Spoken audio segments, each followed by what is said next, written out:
Assalamu alaikum dear students, myself Kazim Wahiduddin, and today we are going to discuss chapter number 14 from second year biology, respiration.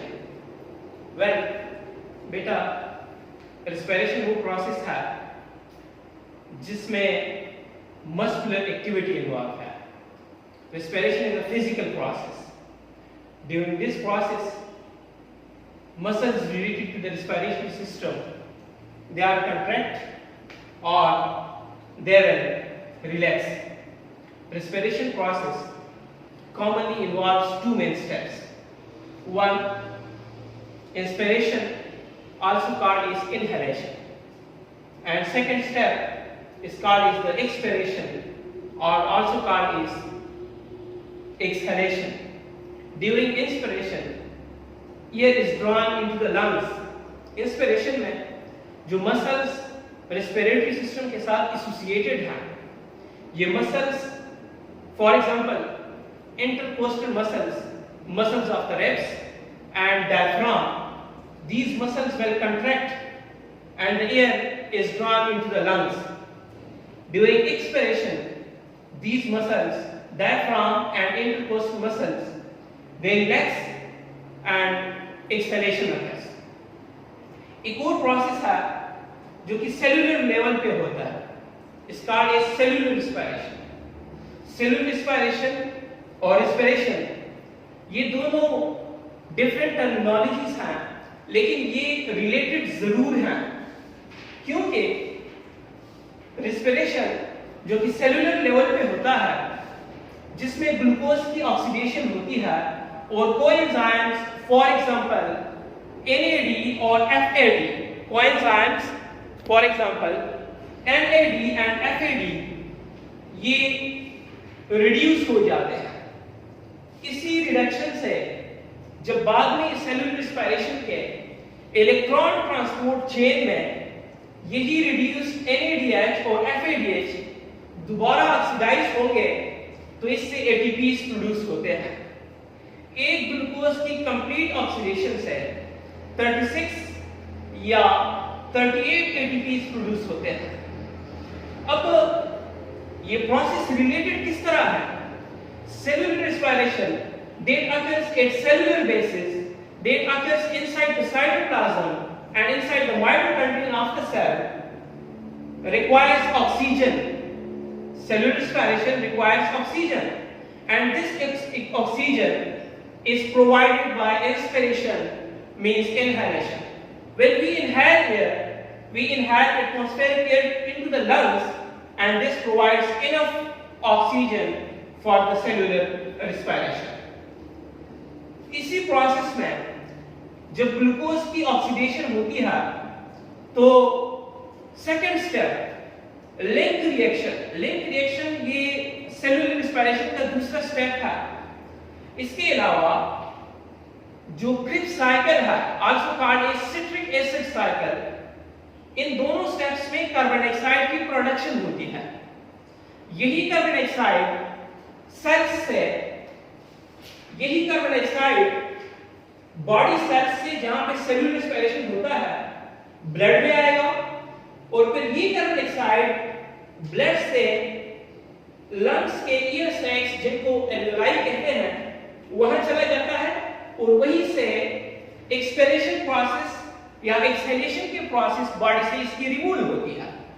तो respiration और cellular respiration दोनों different terms हैं. Respiration ये physical process है, इसमें muscle activity, इसमें muscles या contract होंगे या मसल्स रिलैक्स होते हैं. सेलुलर रेस्पिरेशन ये ऑक्सीडेशन रिडक्शन प्रोसेस है, ये एक बायोकेमिकल प्रोसेस है, लेकिन ये दोनों प्रोसेसेस रिलेटेड जरूर हैं. और वो रिलेटेड किस तरह है? क्योंकि सेलुलर रेस्पिरेशन में जो ऑक्सीजन रिक्वायर्ड है ये ऑक्सीजन एक्सपिरेशन या इनहेलेशन प्रोवाइड करता है. Oxygen is taken into the body, oxygen is taken into the body, और इसी प्रोसेस में जो कार्बन डाइऑक्साइड की प्रोडक्शन होती है यही कार्बन डाइऑक्साइड एक्सपिरेशन के थ्रू, एक्सहेलेशन के थ्रू बॉडी से रिमूव होगा, removal of the carbon dioxide. तो डिफरेंट टर्म्स हैं but they are closely related. Next, types of the respiratory system. Animalia में डिफरेंट ग्रुप्स में हमें डिफरेंट टाइप्स ऑफ रेस्पिरेशन मिलते हैं। These types are based on the respiratory zone. Some animals, they have gills. Gills are the respiratory surfaces where exchange of oxygen and carbon dioxide occurs. Such animals where the gaseous exchange occurs through the gills, the type of respiration is called as the branchial respiration.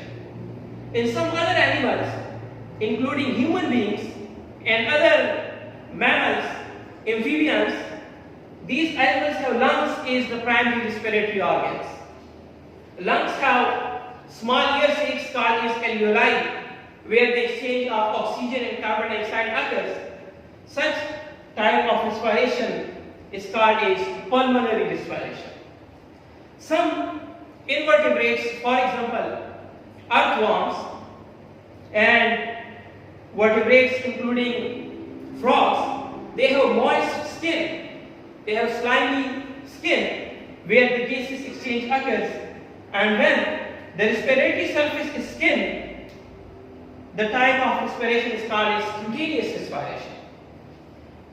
In frogs, gaseous exchange occurs through the membrane of the oral cavity, or also called as the buccal cavity. Such type of respiration is called as buccal respiration. Branchial respiration that involves gills, such type of respiration occurs in fishes and in other animals. They primarily exchange oxygen and carbon dioxide through lungs, but during the embryonic stages they have gill slits. For example, tadpole larvae of the frogs. Tadpole larvae of frogs. Pulmonary respiration, mostly terrestrial animals, including frogs, means amphibians, reptiles, mammals, including human beings, they respire through lungs. Cutaneous respiration is common in frogs. For such type of the gaseous exchange, moist skin is necessary. And buccal respiration, this type of respiration is also common in frogs. Now, what is the importance of the respiratory system? तो जो primary role है हमारे respiratory system का, वो है removal of carbon dioxide. क्योंकि जितने भी बॉडी सेल्स हैं, तमाम बॉडी सेल्स में एक प्रोसेस होता है जिसको हम सेलुलर रेस्पिरेशन कहते हैं। क्योंकि लाइफ के लिए मतलब जितनी भी एंजाइमेटिक एक्टिविटीज बॉडी में हो रही हैं, इन तमाम एक्टिविटीज के लिए एनर्जी चाहिए, और ये एनर्जी कहां से आती है?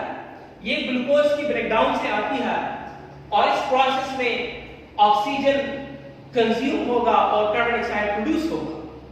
तो जो प्राइमरी फंक्शन है रेस्पिरेटरी सिस्टम का, वो है रिमूवल ऑफ कार्बन डाइऑक्साइड। ये वही कार्बन डाइऑक्साइड है जो कि सेलुलर रेस्पिरेशन में बना था।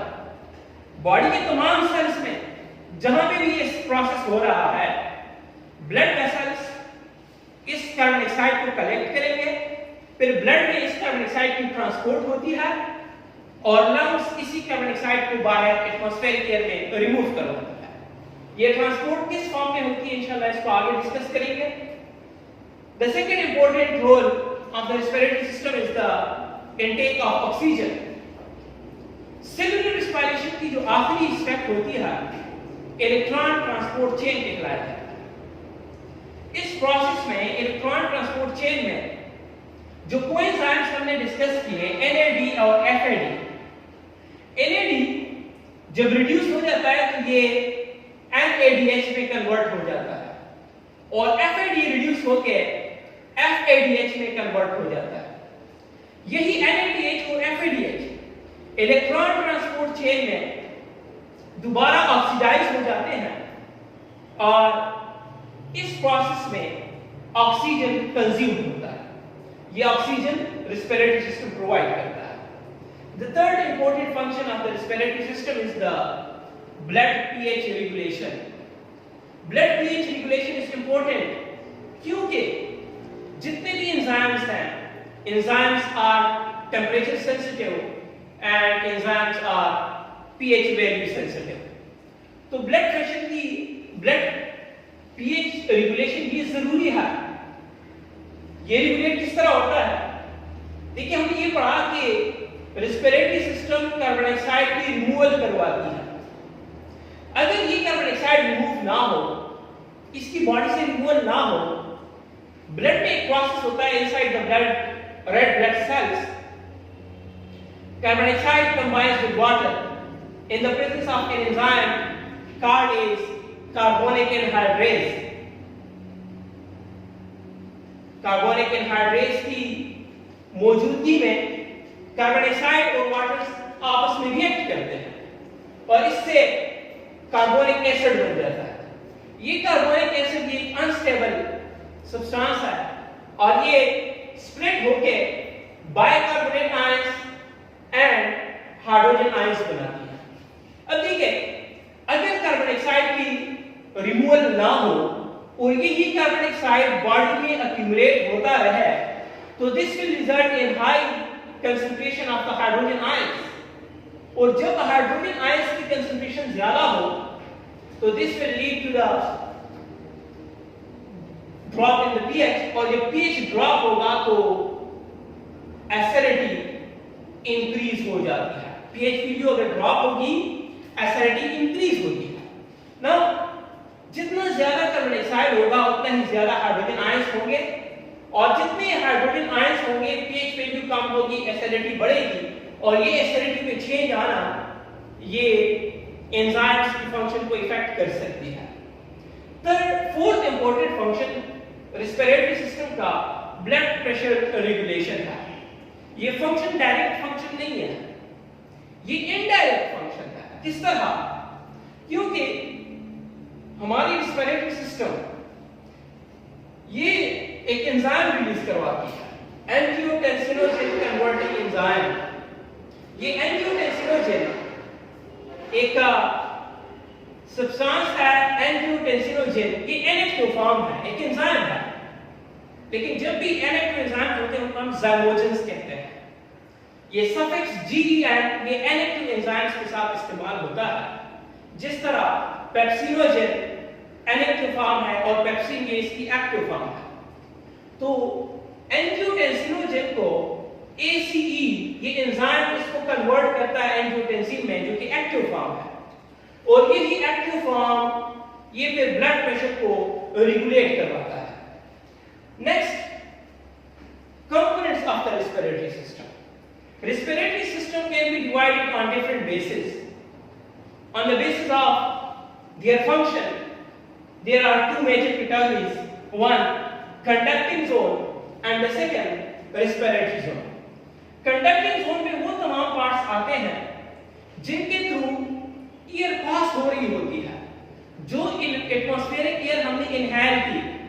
अब यही एयर जिन पार्ट से पास हो रही है इनटू द रेस्पिरेटरी जोन, जहां पे गैसेस एक्सचेंज होती है, ये तमाम पार्ट्स कंडक्टिंग जोन कहलाए जाते हैं। फॉर एग्जांपल, नोज ये कंडक्टिंग जोन का सबसे पहला पार्ट है। फेरिंक्स ये कंडक्टिंग जोन है क्योंकि इससे एयर पास हो रही होती है। लैरिंक्स कंडक्टिंग जोन है। ट्रेकिया, ब्रोंकाई एंड ब्रोंक्यूल्स, तो ये कंडक्टिंग जोन्स हैं। These are just the air passageways जिसके थ्रू एटमॉस्फेरिक एयर जो हमने इनहेल किया है ये एल्वियोलाई तक पास हो। The second component of the respiratory system is the respiratory zone or the respiratory surface. These are the organs, these are the parts of the respiratory system where the gases exchange occurs. So, in fishes, the respiratory zones are gills. In human beings, the respiratory zones, these are the alveoli inside the present inside the lungs. तो यहाँ पे blood से carbon dioxide बाहर आएगा और atmospheric air से oxygen blood में जाएगा। Next, on the properties of the respiratory surface. So, respiratory surface must have large surface area. This property is important क्योंकि देखिए एक ऑर्गेनिज्म है उसमें जो रेस्पिरेटरी जोन है उसकी सरफेस एरिया कम है, तो वहां पे गैसेस एक्सचेंज की जो रेट है वो भी कम होगी। एक दूसरा ऑर्गेनिज्म है उसमें रेस्पिरेटरी जोन ज्यादा है, ठीक है, उसकी सरफेस एरिया ज्यादा है, तो कम टाइम में ज्यादा से ज्यादा ऑक्सीजन ब्लड में जाएगा और ज्यादा से ज्यादा कार्बन डाइऑक्साइड ब्लड से रिमूव होगा। The second most important property of the respiratory surface is moist surface area. जो रेस्पिरेटरी जोन है जहां भी गैसेस की एक्सचेंज हो रही है, मींस जहां एटमॉस्फेरिक एयर से ऑक्सीजन ब्लड में जाएगा और ब्लड से कार्बन डाइऑक्साइड एटमॉस्फेरिक एयर में आएगा, ये सरफेस मॉइस्ट होना जरूरी है। इसकी मॉइस्ट होने का फायदा क्यों होता है? क्योंकि अगर फॉर एग्जांपल हम स्किन को लें या फॉर एग्जांपल लंग्स की एल्वियोलाई को लें, तो ये गैसेस सबसे पहले इस मॉइस्ट सरफेस एरिया में डिसॉल्व हो जाते हैं और डिसॉल्व होने के बाद यही रेस्पिरेटरी गैसेस एक्सचेंज होंगे, ये उस मेम्ब्रेन को क्रॉस करेंगे। थर्ड सरफेस एरिया, चलिए जी, लार्ज सरफेस एरिया है, कम टाइम में ज्यादा से ज्यादा गैसेस की एक्सचेंज हो रही है, वो सरफेस जो है वो मॉइस्ट भी है, उसमें गैसेस डिसॉल्व भी हो रही हैं, लेकिन अगर वो सरफेस, वो जो एल्वियोलाई के वॉल्स हैं या जो स्किन है उसकी थिकनेस ज्यादा हो, तो इसमें गैसेस पास नहीं होंगे, इसमें गैसेस की एक्सचेंज नहीं होगी, तो respiratory surface must have thin walls. Thin walls क्यों जरूरी है? ताकि उसमें गैसेस एक्सचेंज हो सके। इन वॉल्स की थिकनेस 1 mm और लेस होनी चाहिए। 1 mm से जब थिकनेस ज्यादा होती है तो फिर उसमें गैसेस exchange possible नहीं होता। The next property is the respiratory surface must have rich blood supply. There must be blood vessels. क्योंकि देखिए हमने वेंटिलेशन की, हमने इनहेलेशन की, एयर को हमने इनहेल किया, एयर एटमॉस्फेरिक एयर जिसमें ऑक्सीजन मौजूद है वो लंग्स तक पहुंच गया, लेकिन अगर रेस्पिरेटरी जोन में ब्लड वेसल्स नहीं है तो क्या ये ऑक्सीजन ये ट्रांसपोर्ट हो सकेगा हमारे लंग्स से हमारे और बॉडी पार्ट्स को? सेलुलर रेस्पिरेशन तो हेड टू टो होगा, वो तो हमारे हेड में मौजूद सेल्स वहां पे भी होगा, ब्रेन में मौजूद सेल वहां पे भी होता है, बाकी बॉडी पार्ट्स में मौजूद सेल्स वहां पे भी ऑक्सीजन की जरूरत है, वहां भी सेलुलर रेस्पिरेशन हो रहा है। अगर ब्लड की सप्लाई नहीं है, यही ब्लड वेसल्स ये हमारे बॉडी की ट्रांसपोर्ट मीडियम है, इसी में से ऑक्सीजन और कार्बन डाइऑक्साइड ट्रांसपोर्ट होगा, तो there must be present some blood vessels जो कि उस ऑक्सीजन को बाकी बॉडी पार्ट्स में ट्रांसपोर्ट करें। एंड नेक्स्ट लास्ट के there must be a steep diffusion, there must be ventilation, breathing in और ब्रीथिंग आउट मींस इनहेलेशन और एक्सहेलेशन, ये जरूरी है क्योंकि रेस्पिरेटरी जोन ह्यूमन बीइंग्स में एज एन एग्जांपल लें, रेस्पिरेटरी जोन ये लंग्स में मौजूद एल्वियोलाई है, एक्सचेंज एल्वियोलाई में होगी। अगर हम इनहेल ना करें एयर को तो क्या ये एटमॉस्फेरिक ऑक्सीजन ये हमारे लंग्स मींस एल्वियोलाई तक पहुंच सकता है? No. So there must be ventilation, breathing in और ब्रीथिंग आउट का होना जरूरी है ताकि ऑक्सीजन की इनटेक और कार्बन डाइऑक्साइड की रिमूवल हो सके। Types of respiration, there are two types of respiration, external respiration and internal respiration. इसी स्केच से हम इसमें से हम डिस्कस करते हैं। ये ब्लड वेसल्स है और इसी ब्लड में मौजूद प्लाज्मा, ये रेस्पिरेटरी गैसेस की ट्रांसपोर्ट करती है, ऑक्सीजन और कार्बन डाइऑक्साइड दोनों को ट्रांसपोर्ट करती है। इसके अलावा प्लाज्मा में आरबीसीज है, रेड ब्लड कॉर्पस्कल्स है, और इन रेड ब्लड कॉर्पस्कल्स में एक प्रोटीन मौजूद है हीमोग्लोबिन। हीमोग्लोबिन, ये हीमोग्लोबिन ये ऑक्सीजन और कार्बन डाइऑक्साइड की ट्रांसपोर्ट करता है। It depends upon the partial pressure. अगर ऑक्सीजन की पार्शियल प्रेशर ज्यादा है तो हीमोग्लोबिन ऑक्सीजन को ट्रांसपोर्ट करेगा। अगर कार्बन डाइऑक्साइड की पार्शियल प्रेशर ज्यादा है तो ये कार्बन डाइऑक्साइड को ट्रांसपोर्ट करेगा। ठीक है, तो हीमोग्लोबिन और प्लाज्मा ये रेस्पिरेटरी गैसेस की ट्रांसपोर्ट करती है। इन समरी मतलब ये है कि blood is the transport medium. इसमें कार्बन डाइऑक्साइड और ऑक्सीजन की from lungs to the body cells and from body to the lungs इसकी ट्रांसपोर्ट होती है। एक एक्सचेंज यहाँ पे हो रहा है, लंग्स में oxygen gets into the blood and carbon dioxide is removed from the blood into the alveoli. On the other side, in the body cells, जो somatic cells हैं, मतलब जो जहाँ पे गैसेस चेंज हो रहा है, जिन सेल्स को ऑक्सीजन की जरूरत है, जहाँ पे सेलुलर रेस्पिरेशन हो रहा है, ऑक्सीजन रिक्वायर्ड होगा, कार्बन डाइऑक्साइड प्रोड्यूस होगा। इन सेल्स में जो ऑक्सीजन लंग्स से एल्वेओलाई से ब्लड में आया था, वो ऑक्सीजन ब्लड से सेल्स में चला जाता है और इन्हीं सेल्स से कार्बन डाइऑक्साइड ये ब्लड में जाएगा। दो पॉइंट्स पे एक्सचेंज हो रही है, एक लंग्स और ब्लड वेसल्स में एक्सचेंज, ये एक्सचेंज एक्सटर्नल रेस्पिरेशन है, और दूसरा एक्सचेंज वो ब्लड वेसल्स और बॉडी सेल्स उनमें हो रही है, ये एक्सचेंज इंटरनल रेस्पिरेशन कहलाया जाता है। Parts of the human respiratory system. Human respiratory system को दो मतलब इसकी दो ग्रुप में हम इन तमाम पार्ट्स को डिवाइड कर सकते हैं। One, the upper respiratory system and the lower respiratory system. Upper respiratory system में मोस्ट जो मतलब इंटरनेशनल बुक्स हैं और जो हमारे फेडरल जो नेशनल बुक फाउंडेशन उनकी जो बुक्स है वो नोज और फेरिंक्स इसको अपर रेस्पिरेटरी सिस्टम में क्लासिफाई करते हैं। बाकी जो पार्ट्स हैं लैरिंक्स, ट्रेकिया, ब्रोंकाई, ब्रोंकियोल्स और एल्वेओलाई ये लोअर रेस्पिरेटरी सिस्टम में क्लासिफाई होते हैं। ये तमाम पार्ट्स ये लोअर रेस्पिरेटरी सिस्टम के कंपोनेंट्स हैं।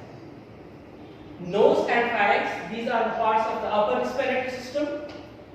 Larynx, trachea, bronchi, bronchioles and alveoli, these are the parts of the lower respiratory system. इंशाल्लाह इनको हम नेक्स्ट लेक्चर में अलग-अलग डिस्कस करेंगे डिटेल से। Now, respiratory system is the first line of immune response. Immune response इसके तीन lines हैं, 3 lines of defense है। First line, second line and third line of defence. First line of defence में हमारी skin involve है, mucus membrane involve है और इसके अलावा सिलिया इन्वॉल्व होते हैं। स्टमक भी first line of immune defence का हिस्सा है। रेस्पिरेटरी सिस्टम और इम्यून सिस्टम इनमें क्या एसोसिएशन है? तो रेस्पिरेटरी सिस्टम के जितने भी कंडक्टिंग जोन्स हैं, नोज है, larynx, trachea, bronchi and bronchioles, these parts, nasal cavity, larynx, trachea, primary bronchi, secondary bronchi, tertiary bronchi and bronchioles. इन पैसेजवेज में इनसाइड हमें 3 कंपोनेंट्स मिलते हैं। One, the first component is the mucous membrane, the second cilia and the mucous membrane also is supplied with the blood vessels. Mucous membrane इसका role क्या है? It secretes mucus. Mucus first line of immune response में इसका role क्या होगा? Creates pathogen and dust particles. यही mucus ये dust particles को, पैथोजेंस को, वो इन्फेक्शियस एजेंट्स जो कि बॉडी में इन्फेक्शंस काज करते हैं उनको ट्रैप करती है। और इसी तरह ये पैथोजेंस, ये डस्ट पार्टिकल्स हमारे लंग्स तक नहीं पहुंचती है और वहां पे डिजीजेस काज नहीं होती है। इसी तरह इन्हीं कंडक्टिंग जोन्स में जो सेकंड कंपोनेंट है सिलिया कहलाया जाता है। Cilia are small hair like structures. ये स्मॉल हेयर लाइक स्ट्रक्चर्स हैं। इनका रोल क्या है? They trap the dust particles as well as the pathogen and also they help in the removal of these dust particles. ये cilia जब backward movement करेंगे, जब इनकी बैकवर्ड रेशिंग मूवमेंट होती है तो डस्ट पार्टिकल्स और पैथोजेंस ये रेस्पिरेटरी ट्रैक्ट से फेरिंक्स पे चले जाते हैं। फ्रॉम द फेरिंक्स ये या तो इनके हम बाहर रिमूव करते हैं और दे आर स्वालो, ये खुद ब खुद जो है हमारे डाइजेस्टिव सिस्टम में चले जाते हैं। क्योंकि एक पार्ट जिसको फेरिंक्स कहते हैं ये हमारे रेस्पिरेटरी सिस्टम और डाइजेस्टिव सिस्टम दोनों का हिस्सा है। इससे जो हम फूड मतलब जो हम फूड लेते हैं, जो हम खाना जो हम फूड सब्सटेंसेस लेते हैं, मैस्टिकेशन के बाद ये फेरिंक्स में पास होती है और जो हम ईयर इनहेल करते हैं वो नेजल कैविटी के बाद इसी फेरिंक्स से पास होती है। ठीक है, तो ये रेस्पिरेटरी सिस्टम और डाइजेस्टिव सिस्टम दोनों का हिस्सा है। तो थर्ड जो इंपॉर्टेंट रोल है रेस्पिरेटरी सिस्टम का कि इसमें जितने भी कंडक्टिंग जोन्स हैं इनमें म्यूकस मेम्ब्रेन में ब्लड वेसल्स होती हैं और यही ब्लड वेसल जो कोल्ड एयर हम इनहेल करते हैं उसको वार्म अप करती है। मतलब कि बॉडी की जो टेम्परेचर है वो है 37 degree Celsius, that is about 98.6 degree Fahrenheit. जो हम कोल्ड एयर इनहेल करते हैं जिसकी टेम्परेचर बॉडी टेम्परेचर से कम है, यही एयर जब हमारे लंग्स तक पहुंचती है तो जैसे जैसे ये इन पैसेज वेज से पास होगी, नोज से पास होती है, pharynx, larynx, trachea, bronchi, bronchioles, जब इससे पास होती है तो इन तमाम पैसेज वेज में ब्लड वेसल्स हैं और इन ब्लड वेसल्स में मौजूद ब्लड इस कोल्ड एयर को वार्म अप करती है और इसी तरह जैसे ये लंग्स तक पहुंचेगी इसकी टेम्परेचर बॉडी टेम्परेचर के बराबर होती है, अबाउट 37 डिग्री सेल्सियस होती है और इस तरह हम बीमार होने से बच जाते हैं। तो रेस्पिरेटरी सिस्टम ये हमारे इम्यून सिस्टम में भी रोल प्ले कर रहा है, ब्लड प्रेशर की रेगुलेशन भी करती है और ब्लड पीएच को भी रेगुलेट करता है और सबसे इंपॉर्टेंट कि सेलुलर रेस्पिरेशन में जो कार्बन डाइऑक्साइड बनता है उसको रिमूव करवाता है और इस प्रोसेस जिसमें एनर्जी बनती है उसके लिए जो ऑक्सीजन चाहिए वो ऑक्सीजन भी प्रोवाइड करता है। इंशाल्लाह हम नेक्स्ट लेक्चर में upper respiratory system, nose and nasal cavity और फेरिंक्स के बारे में डिस्कस करेंगे।